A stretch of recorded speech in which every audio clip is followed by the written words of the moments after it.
If at 5 years old kids are scared of monsters under the bed, then Michael Jackson had a real one. His name was Joseph Jackson. He turned his son's childhood into endless rehearsals where every mistake was followed by a beating. How often would he beat you? Too much. Would he only use a belt?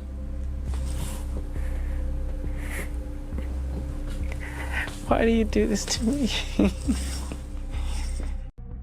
There was never any fatherly warmth coming from Joseph. In his house, the word dad was forbidden. And he didn't allow us to call him Daddy. And I wanted to call him Daddy so bad. He said, I'm not Daddy, I'm Joseph to you, you know? Joseph deliberately broke the parent-child bond, so it would be easier to control and use his kids as performers. He was obsessed with money and career, seeing his sons as a way to live out his own failed dreams. Do you have a very good relationship with all of your children? How would you describe your family life? No, put that, they have a good relationship with me. In the early 1950s, Joseph, along with his brother Luther, formed a blues band called the Falcons. He played guitar and genuinely hoped to become a professional musician. The group never managed to land a recording contract and eventually fell apart. Joseph had to give up on his dream and go work as a crane operator at a steel mill to support his large family. By the 1960s, the older sons, Jackie, Tito, and Jermaine, had already started secretly taking their father's guitar. When Joseph found out, he formed a group called the Jackson Brothers. When Michael was 5 years old, his mother, Katherine Jackson, noticed how beautifully he could sing. She asked Joseph to listen to him. Joseph didn't want to listen to his wife for a long time. For him, Jermaine was the lead of the group, period. But Katherine saw what the father manager kept refusing to see. She practically forced Joseph to listen to his youngest son sing. Reluctantly, he agreed, and in that very moment, his plans for the family changed forever. Michael became the center. But if for his mother, it was the discovery of a God-given gift, for his father, it was the discovery of the perfect working tool. To turn them into superstars, Joseph literally trained and beat his children. He would sit in a chair in the middle of the room, a leather belt always in his hands. If any of the brothers slipped out of rhythm, messed up a move, or hit a wrong note, the belt would come down immediately. Go back. You just said that you would practice the dance steps and your father would be holding a belt in his hand. Is that what you just said? Yes. And he would tear you up if you missed. And so we, not only were we practicing, we were nervous rehearsing because he sat in a chair and he had this belt in his hand. And if you didn't do it the right way, he would tear you up, really get you. However, in reality, Joseph Jackson didn't just use a belt to inflict pain on his children. Throw you up against the wall hard as he could. He would lose his temper. I just remember hearing my mother scream, Joe, you're gonna kill him, you're gonna kill him, stop it, you're gonna kill him, you know, and I was so fast, you know, he couldn't catch me half the time, but when he would catch me, oh my God, it was bad. And it wasn't just the boys who suffered. The girls got it too. One occasion you cite when you're getting out of the bathtub and he whacks you. How old were you then? I was very young. I remember being younger than 8, let me put it like that. I mean, that's pretty bad. Yeah. And I can't remember what it was that I did. I can't remember if I truly deserved it. But my father's never touched me aside from that time. He's never whipped me. But he did the boys quite a lot. He was quite physically disciplinary. What's even more striking is that Michael Jackson was already talking about the physical abuse from his father as early as 1979. But back then, no one could imagine how serious it really was. If he hit me, I would hit him back, which was terrible. And I would run around the house and hide and all that stuff. But I would really get it more than anybody. Around the time, he had a deeply personal conversation with LaToya Jackson, where he said he wouldn't miss Joseph if he died. He used to play this game with me all the time. And so Latoya, tell me the truth. If Joseph died, would you care? Would you cry? And I would say, why would you say that, would you? He goes, you answer first. I go, no, you answer. He says, no, I could care less. I wouldn't cry. When he was beating you, did you hate him? Yeah. Strong hate. You never physically harmed him? Never have. And I raised him just like you would raise your kids, you know. But harm Michael for what? I have no reason. That's my son. I loved him. Say, let's get into this beating thing. There's no such thing as beating a kid. You whip them and punish them for something they did, and they will remember that. So they remember in such a way they wouldn't do it again. That's the way I was. The bruises from the belt healed, but Joseph's words cut much deeper. When Michael hit his teenage years, he developed acne, and his facial features started to change. For most fathers, that would be a moment to support their son, but not Joseph. He chose the most painful target, Michael's nose. He constantly mocked him, calling him Big Nose and openly saying, "In our family, we don't have ugly ones like that. You're not one of us." Is it true that your father used to say you had a fat nose? Yeah. What did he say? What did he actually say? God, your nose is big. You didn't get it from me. That's when a fatal thought took root in Michael's mind. My face is a problem. He later admitted to friends that he had surgeries because he couldn't stand seeing his father's face in the mirror. I wouldn't want to look in the mirror. Really? And my father teased me, and I just hated it. I cried every day because of it. Your father would tease you about your pimples? Yes, he would tell me I'm ugly. Your father would say Yes, that? he would. Sorry, Joseph. But Joseph didn't stop. One night, he decided to teach his son another lesson. While Michael was asleep, his father put on a terrifying mask, climbed through the window into his room, and woke the child up with a wild scream. He wanted to prove that the window should never be left open. But instead of discipline, he gave his son lifelong panic attacks. For years, Michael had nightmares about being kidnapped from his own bedroom. When Michael turned 21, he refused to renew his contract with his father. Up until that point, Joseph had full legal control over his career as both guardian and manager. Michael hired lawyers and consultants who delivered the official documents to Joseph. He couldn't tell him in person. He was terrified of his father to the point of nausea. I don't think he realizes to this day how scared. I mean, scared. So scared that I would regurgitate. You would vomit? Mm-hmm. When would you vomit? What would produce that sort of reaction in you? His presence, just seeing him. And sometimes I'd faint, and my bodyguards would have to hold me up. And Michael said in a recent interview that he was frightened of you. He says that he was so frightened of you sometimes that he would be sick. Is that true? Well, I just knew about that when I heard him mention that on TV on the Oprah Winfrey Show. I didn't know anything about him being sick, but regurgitating. But if he did regurgitate it, he regurgitated all the way to the bank, you know. What do you mean? I mean, by me being strict with him a little bit, and it made him a superstar. Joseph hated Michael's team, especially the lawyer John Branca. In the 1980s, he would often publicly call his son's professional advisors crooks who were stealing money from the family.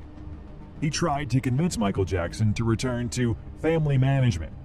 Michael understood that professionals were protecting his interests, while his father was only protecting his own. The only real way Joseph could still pressure his son was through the group, the Jackson 5. When Michael became a global superstar after the release of the album Thriller, Joseph used emotional manipulation, convincing him that he owed the family and had to support them.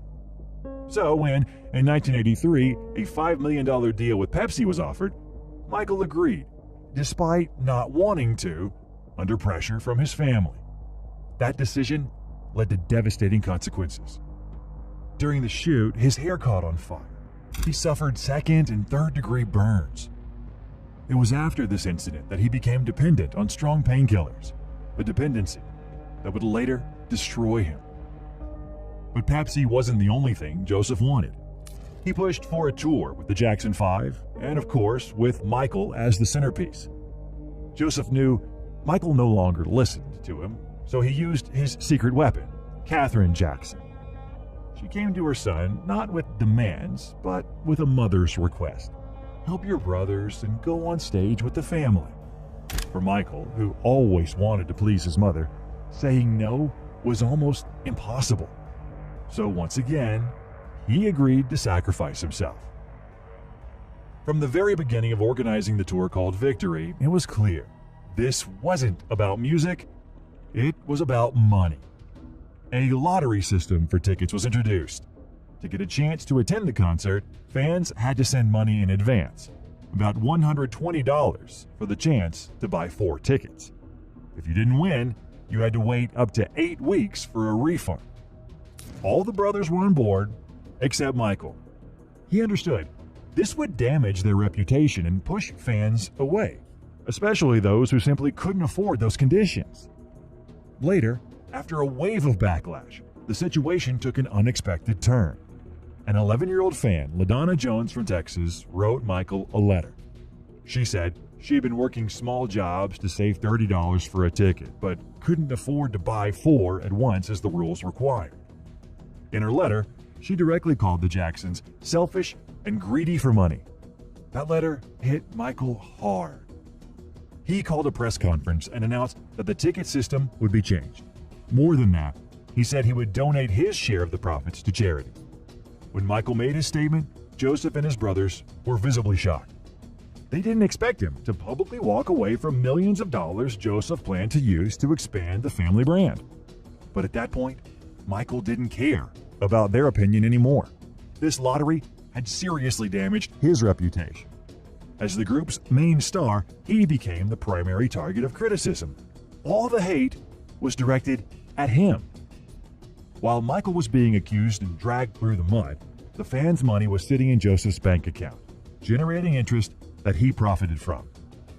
Michael had had enough of his father's schemes, and during the final concert of the tour in Los Angeles, he stepped on stage and announced that this performance would be the last for the Jackson 5.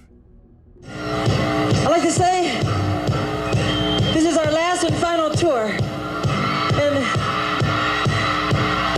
I think this is our farewell tour. Y'all been wonderful. It's been a long 20 years, and we love you all. That statement sent Joseph Jackson into a rage. By the end of the tour, Joseph and the promoters were already deep into planning a second leg, European and Australian dates for 1985. They were expecting to make tens of millions more, riding the wave of Thriller.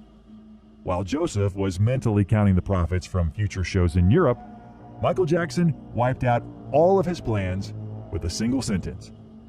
This wasn't just leaving the group. It was a triumphant escape from his father's control in front of the entire world. And backstage, things exploded between them. Michael told his father directly, "It's over, Joseph."